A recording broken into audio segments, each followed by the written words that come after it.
Morning students. तो आज हम डिस्कस करेंगे inverse of a matrix. Last video में हमने किया था एडजॉइंट ऑफ अ मैट्रिक्स और आज हम करेंगे इनवर्स ऑफ अ मैट्रिक्स।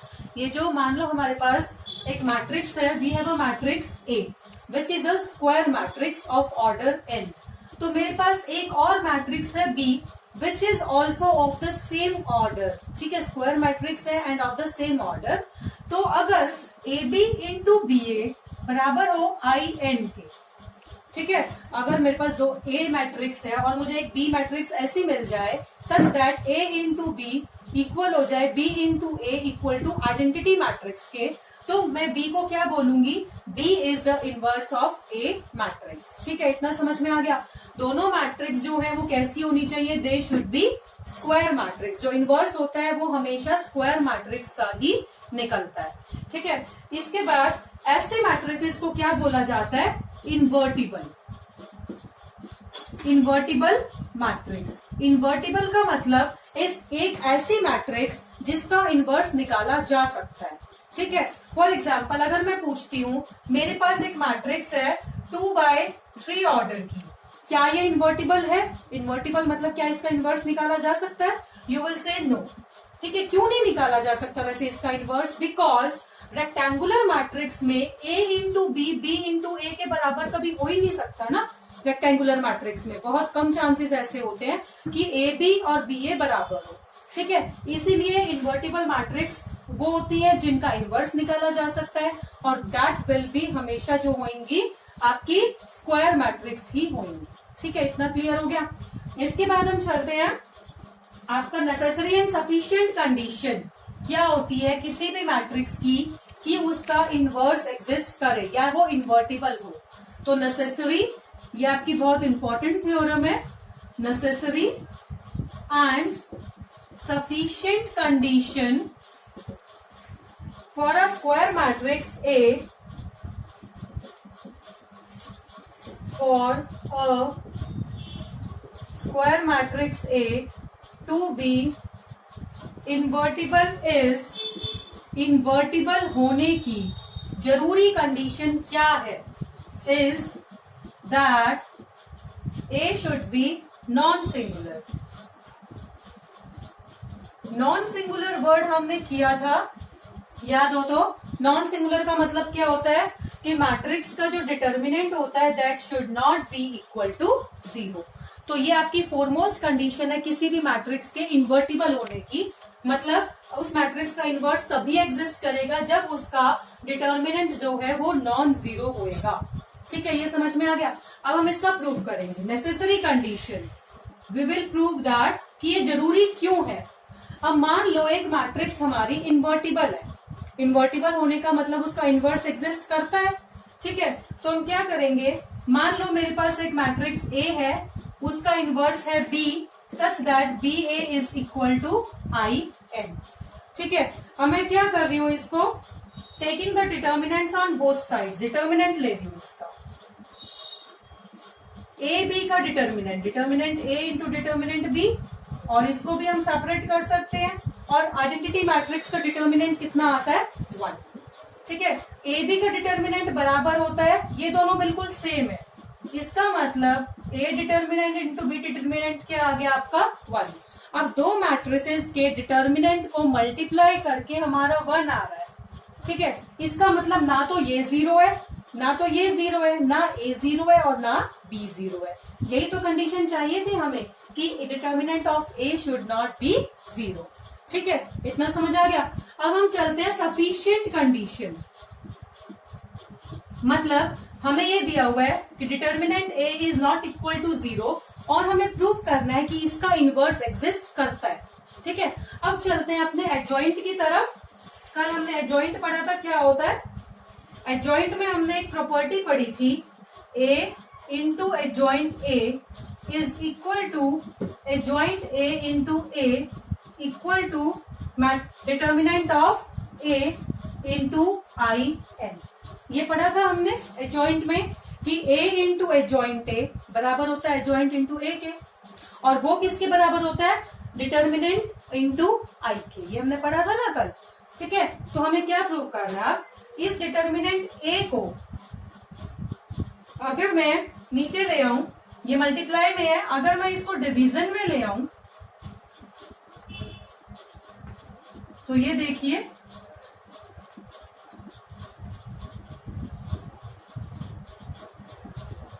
ये हो गया। ठीक है, एक तरह से क्या बन गया, देखो मैंने बोला था मैट्रिक्स का इनवर्स कब एग्जिस्ट करता है, अगर मेरे पास ये कंडीशन सेटिस्फाई हो, a into something is equal to I, तो ये भी तो यही हो रहा है, a into something is identity, a into something is identity. इसका मतलब ये क्या है, ये मैट्रिक्स B तो है, ठीक है, यही तो इनवर्स है, तो यहां से एक फॉर्मूला मिलता है आपको, ये इनवर्स है, A का इनवर्स होएगा 1 by determinant A into adjoint A। This is the formula for A inverse and ये आपको याद करना है। ठीक है, अगर हमें कोई भी मैट्रिक्स दी हुई है तो ये समझ आ गया नेसेसरी एंड सफिशिएंट कंडीशन, पहले हमने नेसेसरी कंडीशन प्रूव की है, उसके बाद सफिशिएंट कंडीशन प्रूव की है, और ये हमने फॉर्मूला डिराइव किया है A इनवर्स का। ठीक है, नाउ A इनवर्स का फॉर्मूला डिराइव करने के बाद अगर मुझे एक मैट्रिक्स दी हुई है A सच दैट 2 0 1 एंड 3, तो अगर मुझे बोला जाए कि इसका इनवर्स निकालो, तो आप इनवर्स निकाल सकते हैं ना, कैसे, पहले एडजॉइंट A निकालो, फिर उसको डिटर्मिनेंट ऑफ A से डिवाइड कर दीजिए, तो आप कर सकते हैं इसको। ठीक है, फिर हम चलते हैं एक क्वेश्चन की तरफ। देखो ये तो है आपका डायरेक्ट क्वेश्चन कि आपको मैट्रिक्स दे दी है एंड फाइंड A इनवर्स, तो A इनवर्स का फॉर्मूला आप यूज करेंगे 1 by determinant A into adjoint A। Adjoint A आप सबको निकालना आता ही है, एडजॉइंट A कैसे निकालते हैं, पहले कोफैक्टर्स निकालते हैं, हर एक एलिमेंट को उसके कोफैक्टर्स से रिप्लेस करते हैं, उसके बाद क्या करते हैं, मैट्रिक्स का ट्रांसपोज करते हैं, याद आ गया। तो कोफैक्टर्स निकालने के बाद हमें क्या करना है, उसका ट्रांसपोज। चलो इसको कर ही लेते हैं एक बार। मुझे 2 का क्या करना है, कोफैक्टर निकालना है, 2 का कोफैक्टर क्या होएगा बताइए। अच्छा, साइन इसका A 1 1 है ना ये, तो इसका कोफैक्टर होएगा -1 1 + 1 एंड ये डिलीट करने के बाद 3 दैट इज 3। A1 2 ये एलिमेंट, तो -1 और इसका पावर हो जाएगा 1 + 2 और ये डिलीट करने के बाद आई एम गेटिंग 1, तो मल्टीप्लाई करके ये आ गया -1। नाउ A2 1, इसका कोफैक्टर हमें निकालना है -1 की पावर 2 + 1 और रो एंड कॉलम डिलीट करने के बाद आई एम गेटिंग 0, तो आंसर इज 0। A22 कितना आएगा आपका, -1 की पावर 2 + 2 एंड ये डिलीट करने के बाद आई एम गेटिंग 2, तो आंसर इज 2। ठीक है, तो एडजॉइंट ऑफ A क्या आता है, ट्रांसपोज ऑफ, अभी ट्रांसपोज करना रह रहा है, 2 का कोफैक्टर 3, 0 का कोफैक्टर -1, फिर 0 फिर 2, ट्रांसपोज किया तो आ गया 3 -1 0 एंड 2, ये तो आ गया आपका एडजॉइंट A। अब मुझे निकालना determinant of A। Determinant of A कैसे निकालते हैं ये आपको पता ही है, 2 3 = 6 -0 दैट इज 6 आ गया डिटर्मिनेंट। तो A इनवर्स क्या आएगा आपका, 1 बाय डिटर्मिनेंट ऑफ A, मतलब 1/6 और ये वाली मैट्रिक्स एडजॉइंट A की 3 0 -1 एंड 2। ठीक है, तो ये आ गया आपका इनवर्स। अगर आप इस 6 को अंदर लेके जाना चाहते हैं तो इसको ऐसे भी लिख सकते हैं, 3/6 0 -1/6 and 2/6, this is A inverse. इसके बाद एक क्वेश्चन और आ सकता है कि A इनवर्स निकालो और वेरीफाई करो that A into A inverse बराबर होएगा A inverse into A is equal to I। तो हमें क्या करना है, A को A इनवर्स के साथ मल्टीप्लाई करना है और प्रूव करना है कि we are getting identity matrix. यहाँ भी पुट करना है, यहाँ भी पुट करना है, दोनों को मल्टीप्लाई करना है and we have to show कि we are getting identity matrix. ठीक है, ये समझ में आ गया।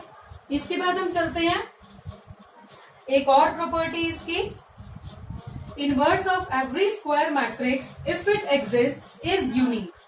अगर किसी स्क्वायर मैट्रिक्स का इनवर्स एग्जिस्ट करता है तो हमें प्रूव करना है कि वो यूनिक होएगा, मतलब एक ही इनवर्स हो सकता है, कोई मतलब एक से ज्यादा इनवर्स नहीं हो सकते, एक ही मैट्रिक्स जो होती है वो इनवर्स हो सकती है। ठीक है, तो मान लो मेरे पास B और C 2 इनवर्स हैं, हम इसको कॉन्ट्रडिक्शन से प्रूव करते हैं। अगर B इनवर्स है तो I can write AB is equal to BA is equal to IN, और अगर C इनवर्स है तो I can write AC is equal to CA is equal to IN। A matrix के दो इनवर्स मैंने late कर लिए B और C। ठीक है, इसके बाद हम क्या कर रहे हैं, CAB निकाल रहे हैं, CAB। ठीक है, CAB को मैं क्या लिख सकती हूँ, पहले मैं इन दोनों को मल्टीप्लाई कर रही हूँ, 3 नंबर्स को मल्टीप्लाई करना है ना, तो पहले मैं AB को कर रही हूँ। AB को मल्टीप्लाई करके क्या आ रहा है मेरे पास, IN। ठीक है, तो ये C इंटू I आ गया, C इंटू IN क्या आएगा, C। मैं दोबारा CAB ले रही हूँ, अब मैं इन दोनों को मल्टीप्लाई कर रही हूँ, फर्स्ट 2 मैट्रिसेस को, तो C इंटू A क्या आ रहा है मेरे पास, IN, और इंटू में B, तो B इंटू I क्या आएगा, B। अब CAB जो है वो C के भी इक्वल है, CAB B के भी इक्वल है, इसका मतलब B और C इक्वल हो गए। यही तो प्रूव करना था कि B और C हमारे इक्वल है। ठीक है, एक यूनिक जो इनवर्स होता है वो एग्जिस्ट करता है। थर्ड प्रॉपर्टी इज AB का इनवर्स इक्वल होएगा B inverse into A inverse की। जैसे ज्वाइंट में था आपका, ट्रांसपोज में सॉरी, तो यहाँ हमें प्रूव करना है AB का inverse is B inverse into A inverse. ठीक है, ये हमें प्रूव करना है, और दिया हुआ है A and B are 2 non singular matrices. Determinant A भी नॉट इक्वल टू 0 है और डिटर्मिनेंट B भी नॉट इक्वल टू 0 है, नॉन सिंगुलर है, और प्रूव करना है कि AB का inverse B inverse into A inverse के इक्वल होएगा। तो हम क्या कर रहे हैं, ये जो आपका B इनवर्स A इनवर्स है ना, ठीक है, इसको लेके चल रहे हैं। अगर मैं इसको AB से मल्टीप्लाई कर दूं, देखो मतलब एक तरह से क्या प्रूव करना है कि AB का इनवर्स ये है, ठीक है, या फिर इसका इनवर्स AB है, यही प्रूव करना है। तो मैं क्या कर रही हूँ, AB को इससे मल्टीप्लाई कर रही हूँ, और मल्टीप्लाई करके मेरा 1 आना चाहिए, आइडेंटिटी मैट्रिक्स आना चाहिए, तभी तो इसका इनवर्स ये माना जाएगा। ठीक है ना, यही तो लिखा हुआ है कि AB का इनवर्स ये मैट्रिक्स है। ठीक है, तो मैं क्या कर रही हूँ, इसको इससे मल्टीप्लाई कर रही हूँ, अगर मेरा आइडेंटिटी मैट्रिक्स आ जाता है तो yes it is the inverse. ठीक है, इसके बाद AB को मैं मल्टीप्लाई कर रही हूँ, पहले इन दोनों को ले रही हूँ, B इंटू B इनवर्स क्या आता है, आइडेंटिटी मैट्रिक्स आ जाएगा। अब A को IN से करेंगे तो A आ जाएगा, A इंटू A इनवर्स क्या आ गया, IN, तो आ गया IN। अब मैं इसको पोस्ट मल्टीप्लाई कर रही हूँ, मतलब AB को ऑन द RHS ले रही हूँ, मल्टीप्लाई करके देखते हैं, इन दोनों को लेंगे IN आ जाएगा। अब इनको लिया तो B आ गया, B इनवर्स इंटू B कितना होता है, IN, तो यहां से भी IN आ रहा है, यहां से भी IN आ रहा है, मतलब ये दोनों आपस में क्या है, देखिए इसको मल्टीप्लाई करके बराबर आ रहा है, इसका मल्टीप्लीकेशन बराबर आ रहा है IN के। ठीक है, इसका मतलब AB का इनवर्स क्या है, ये समझ में आ गया। तो ये हमारा प्रूव हो गया कि AB का इनवर्स जो है वो ये हमें प्रूव करना था। Now moving on to the next theorem, वो है आपकी if A is invertible matrix, अगर A आपकी इन्वर्टिबल मैट्रिक्स है। इन्वर्टिबल का मतलब क्या होता है, इनवर्स एग्जिस्ट करता है और determinant of A is not equal to 0। तो हमें प्रूफ क्या करना है, दैट A ट्रांसपोज का inverse, show that A transpose का inverse is equal to A inverse का ट्रांसपोज।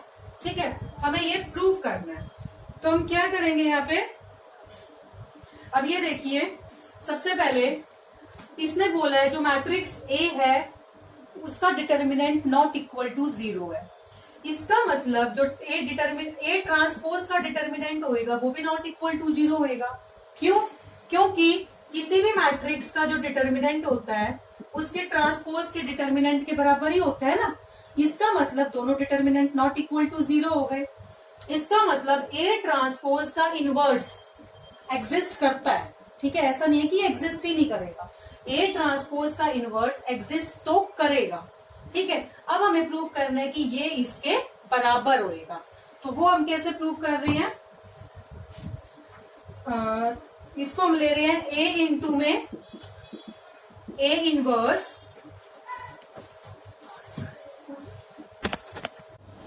देखिए हमने क्या है, हमारे पास ए एक इन्वर्टिबल मैट्रिक्स है ना, तो determinant A not equal to 0 है, और जो ए ट्रांसपोज है उसका भी जो डिटर्मिनेंट है वो भी नॉट इक्वल टू 0 है। ठीक है, इसका मतलब ए इनवर्स एग्जिस्ट करता है और ए ट्रांसपोज का इनवर्स भी एग्जिस्ट करता है। ठीक है, अब मैं क्या कर रही हूँ, according to definition A into A inverse बराबर होता है ए इनवर्स इंटू ए के is equal to identity matrix के, ये होता है। अब मैं ट्रांसपोज ले रही हूँ तीनों का, तो ए इनवर्स का transpose, A inverse into A transpose and identity matrix का ट्रांसपोज। अब यहां देखिए कौन सी थ्योरम लगेगी, ए बी का ट्रांसपोज बराबर होता है B transpose into A transpose के, होता है सेकेंड इंटू फर्स्ट। तो ऐसे इसको मैं खोल रही हूँ, ए इनवर्स का ट्रांसपोज इंटू ए ट्रांसपोज, पहले ये लिखना है फिर ये लिखना है। सिमिलरली पहले ये लिखेंगे इनटू में ए इनवर्स का ट्रांसपोज, और आइडेंटिटी मैट्रिक्स का ट्रांसपोज क्या रहेगा, फिर से आइडेंटिटी मैट्रिक्स रहेगा। अब ध्यान से देखिए मैं ये क्या प्रूव कर रही हूँ, इसमें ए इनवर्स का ट्रांसपोज मतलब ये दोनों आपस में इनवर्स हो गए ना, दिस इनटू दिस आइडेंटिटी आ रहा है, तो एक तरह से ए ट्रांसपोज का इनवर्स ये है। तो यही तो हमें प्रूव करना था कि ए ट्रांसपोज का इनवर्स करूं तो ये आ जाए। तो ये प्रूव हो गया ना कि ए ट्रांसपोज को इससे मल्टीप्लाई करने पे आइडेंटिटी आ रहा है, इसका मतलब ये matrix is the inverse of A transpose. समझ में आ गया? ठीक है, तो ये आपकी कुछ थ्योरम्स थी, बेसिक छोटी छोटी सी थ्योरम्स हैं इनवर्स ऑफ मैट्रिक्स के ऊपर, बट ये इंपॉर्टेंट है, कई बार आ जाती है। ठीक है, now moving on to the questions. 2 question करेंगे हम। First question is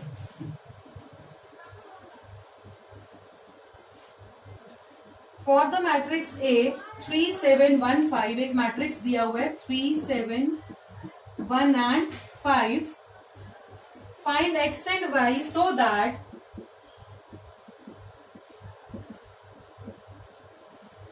a square plus xi is equal to ya.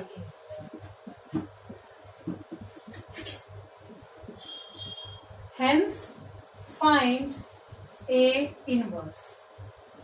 देखिए जहां भी ना आपका हेंस फाइंड आ जाएगा ना, हेंस फाइंड ए इनवर्स, इसका मतलब ना ए इनवर्स का फॉर्मूला नहीं लगाना। ए इनवर्स का फॉर्मूला जो मैंने अभी बताया था 1 by determinant of A into adjoint A, this is a inverse.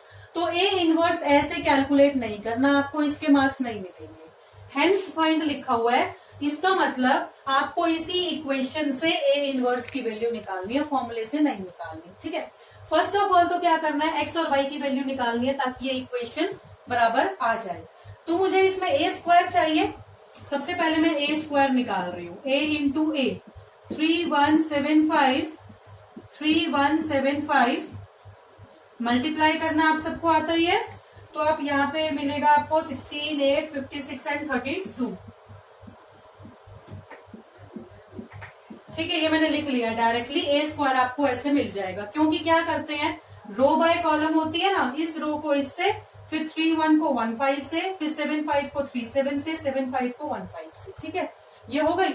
अब इस ए स्क्वायर की वैल्यू हम इसमें पुट कर रहे हैं, A square plus x I is equal to y into A. A square क्या है 16, 8, 56, 32 प्लस एक्स इंटू में आई। आइडेंटिटी मैट्रिक्स कौन से ऑर्डर की लेंगे, लिखा नहीं हुआ, पर हम 2 ऑर्डर की लेंगे क्योंकि 2 में ही है ना ये, तो 1 0 0 1 y इंटू में मैट्रिक्स ए 3 1 7 5। ठीक है, क्या करना है, इस x को ना अंदर ले जाओ, ये x हो जाएगा, ये भी x हो जाएगा, इस y को भी अंदर ले जाओ, मल्टीप्लाई कर लो, 3y 1y 7y 5y हो गया। अब क्या करना है, इनको प्लस करना है। ठीक है, मतलब ऐसे देखना है ना कि प्लस करके जो मैट्रिक्स आएगी वो इसके बराबर आएगी। 16 प्लस एक्स मतलब 3y के बराबर आएगा, और 8 प्लस 0 बराबर आएगा 1y के, तो मतलब 8 बराबर आ गया y के। 56 बराबर आएगा 7y के, और 32 प्लस एक्स बराबर आएगा 5y के। ठीक है, तो यहाँ से आप देखिए y की वैल्यू आ चुकी है 8, y की वैल्यू 8 यहाँ पे आप पुट करेंगे, 8 3 जा 24, और आपकी x की वैल्यू आ जाएगी यहाँ पे 24 माइनस 16, और ये आपकी आ गई 8। ठीक है, x की वैल्यू भी कितनी आ गई आपकी 8। तो x और y आ चुका है जो इसने बोला था। x और y आने के बाद फर्स्ट पार्ट हो गया, x और y आ गया, तो आपकी इक्वेशन बन गई a square plus 8i is equal to 8a। ये इक्वेशन है आपके पास। कई बार तो सीधा ये इक्वेशन दे रखी होती है, प्रूव करो कि ये इक्वेशन ट्रू है, और साथ में हेंस फाइंड a इनवर्स। अब a इनवर्स कैसे निकालना है, मुझे इसको ना पूरे को a इनवर्स से मल्टीप्लाई करना पड़ेगा। ठीक है, multiplying the whole equation by a inverse.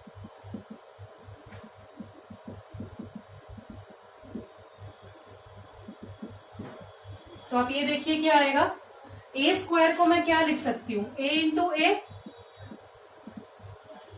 Plus ये a इनवर्स इंटू आई, तो a इनवर्स ही हो जाएगा। a इनवर्स इंटू ए क्या होता है i, यहाँ पे a इनवर्स इंटू ए क्या हो गया i a, 8 a inverse 8 i। ठीक है, मुझे निकालनी है a इनवर्स की वैल्यू, i a को इधर लेके जा रही हूँ, 8 a inverse is 8i minus I A. Identity matrix into A का मतलब ए ही हो गया, माइनस में ए। अब ये जो 8 है इसको डिवाइड में लेके जाएंगे, 8 इंटू आई माइनस ए। समझ में आ गया? तो मेरे को ये कैलकुलेट करना है और जो आंसर आएगा वो मेरा ए इनवर्स आ जाएगा। तो how do we calculate this, put कीजिए 1/8, 8 इंटू में आइडेंटिटी मैट्रिक्स, तो वो क्या हो जाएगा, मैं सीधा लिख रही हूं 8 इंटू आइडेंटिटी मैट्रिक्स होएगा 8008। ठीक है, माइनस में ए कहाँ है आपका 3175, इसको माइनस कीजिए तो A inverse is equal to 1/8, 8 में से 3 गए 5, 0 minus 1 minus 1, 0 minus 7 minus 7, 8 minus 5 3। ये आ गया। 1/8 को या तो ऐसे ही लिखा रहने दीजिए या इसको इसके अंदर ले जाइए। ठीक है, तो ए इनवर्स की वैल्यू आपकी आ चुकी है। तो आई थिंक ये आपको क्लियर हो गया होगा किस तरह करने हैं ये सम्स। यहाँ इस आइडेंटिटी में आपको कई बार ए क्यूब भी मिल सकता है। ए क्यूब मिलेगा तो क्या होएगा, यहाँ पे ए क्यूब होएगा, स्क्वायर बच जाएगा, उसको उस साइड ले जाना।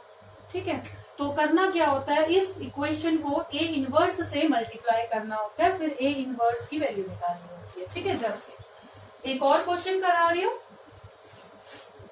वो भी इंपॉर्टेंट क्वेश्चन है, उसी तरीके को क्वेश्चन आते हैं कई बार आपके। Find a matrix x such that, find a matrix x such that 1 3 -4 -2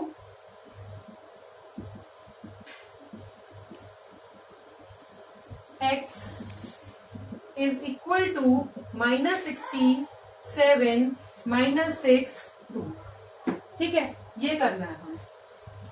तो क्या करना है, मुझे एक मैट्रिक्स चाहिए x सच दैट ये इसके बराबर हो। इसको मैं ऐसा लिख सकती हूँ, मान लो ये मेरी मैट्रिक्स है A और ये मेरी मैट्रिक्स है B, तो AX is equal to B। ये है मेरे पास। मैं क्या कर रही हूँ, इसको मल्टीप्लाई कर रही हूँ बाय A इनवर्स।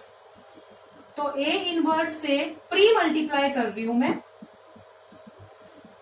देखो, pre multiply and post multiply में क्या अंतर होता है, प्री मल्टीप्लाई का मतलब आगे लगेगा, जिससे मैं मल्टीप्लाई कर रही हूँ, A इनवर्स से मल्टीप्लाई कर रही हूँ ना, तो वो इस टर्म के आगे लगेगा, B के आगे लगेगा।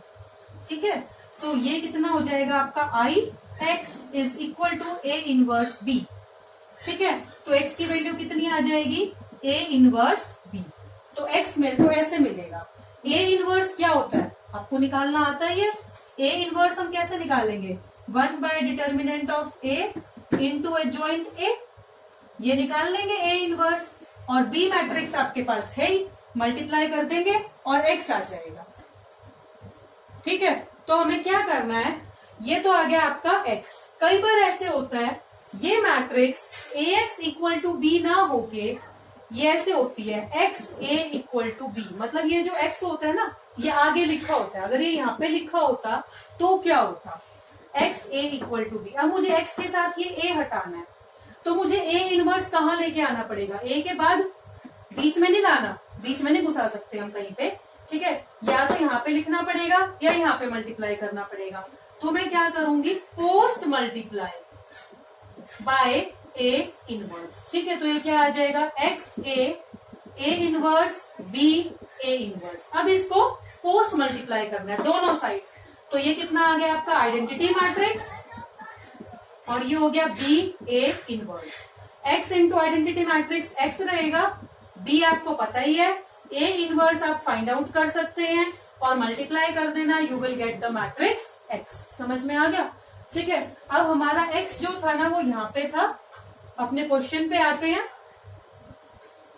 तो मैंने इसको मल्टीप्लाई किया था, एक्स की वैल्यू मेरे पास क्या आई थी, ए इनवर्स बी, मतलब मुझे ए इनवर्स की वैल्यू चाहिए अब, ठीक है। ए मैट्रिक्स ये है, ए इज इक्वल टू 1 -4 3 -2, और मुझे चाहिए ए इनवर्स। ए इनवर्स क्या होता है, 1 by determinant A into adjoint ए। पहले एडजॉइंट ए निकालते हैं।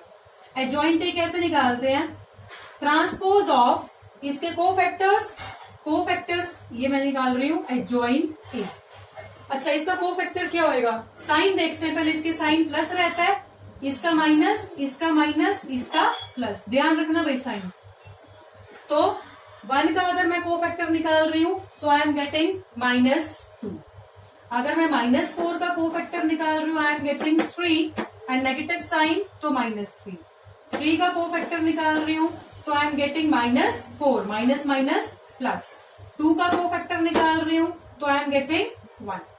अब इसका ट्रांसपोज करेंगे तो -2 -3 4 एंड 1, ये आ गया आपका एडजॉइंट ए, ठीक है। Now determinant of A, determinant of A कैसे निकालेंगे, ये मल्टीप्लाई -2 -12, तो कितना आ गया, -2 + 12 दैट इज 10। डिटर्मिनेंट ऑफ ए आ चुका है 10। तो आपका ए इनवर्स क्या होएगा, 1 by determinant A into adjoint A that is 1 by 10 into adjoint A आपका आया था -2 -3 4 एंड 1, ये आ गया ए इनवर्स। अब हमें क्या चाहिए, ए इनवर्स को मल्टीप्लाई करना है बी से, इसको बी से और मल्टीप्लाई कर लो। यहाँ पे बी है -16 7 -6 और 2, ठीक है। यहां से आप इसको मल्टीप्लाई कर लेंगे and you will get the answer. समझ आ गया, मल्टीप्लीकेशन आपको आती है, I am living it here. तो मेन पोर्शन क्या था यहाँ पे समझाने का, कि अगर यहाँ पे मैंने इसको ए ले लिया, a into X is equal to some matrix, ये ऐसे दिया हुआ था मुझे, तो मैंने क्या करना है, ये a हटाना है ना, तो मैं प्री मल्टीप्लाई करूंगी इसको बाय a इनवर्स, मतलब a से पहले लगाऊंगी, ठीक है। तो ये आइडेंटिटी हो जाएगा, x की वैल्यू ये आ गई। और अगर मेरे को इक्वेशन दे रखी होती ऐसे, x a is equal to b, मतलब a जो है वो x के पीछे होता, तो मैं क्या करती, पोस्ट मल्टीप्लाई करती ए इनवर्स से, यहां आता ए इनवर्स, ठीक है। ये आई हो गया, तो x is equal to B into A inverse. तो ये फर्क है दोनों में, pre multiply and post multiply में, बस इतना सा आपको ध्यान रखना है, ठीक है। उसके बाद वाला portion you can do very much easy. So that's all for the day. यहां हम कंप्लीट कर रहे हैं इनवर्स ऑफ मैट्रिक्स।